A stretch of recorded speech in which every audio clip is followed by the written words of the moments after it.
美國司法部抑個 FBI 聯邦調查局呢是來公布，因有查到2個中國海客的平台，講這平台呢攏是中國政府機關呢，對2018年開始就去攻擊這美國抑個有全球的政府機關，包括着太空總署 NASA、聯邦準備理事會 FED， 甚至是美國的參議院。查美國司法部的官網，會當看到當地日前公布的文件內面有查扣2個中國政府支持的海客組織的消息，一大堆文字寫明這海客平台攏用來攻擊美國關鍵基礎設施。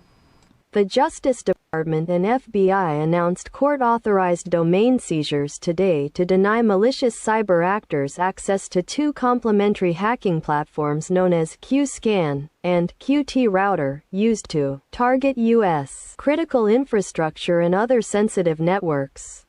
公告指出，講這2個海客平台是一個號名做 QTFY 的海客組織創立的。這個海客組織是中國的南京新古為網絡科技有限公司請的，客戶是包括中國國家安全部和中國人民解放軍。至少對2018年開始，就針對美國和全球民間政府機構做目標，對因進行網絡攻擊，包括 NASA、美國太空總署、FED、美國聯準會、能源部、司法部、衛生和公共服務部、美國國家衛生院和美國參議院。美國和南韓的4間企業攏是受到入侵活動的目標。海客組織創建的 QScan 和 QT-Router 平台，佫會互相配合。其中 QScan 佫會去掃全球的智慧裝置，親像健身對撞器、心率監測器等等，用病毒感染這個裝置了後，裝置就會自動連起另外一個平台 QT-Router。另外 QT-Router 佫會當暗崁對中國來的信號，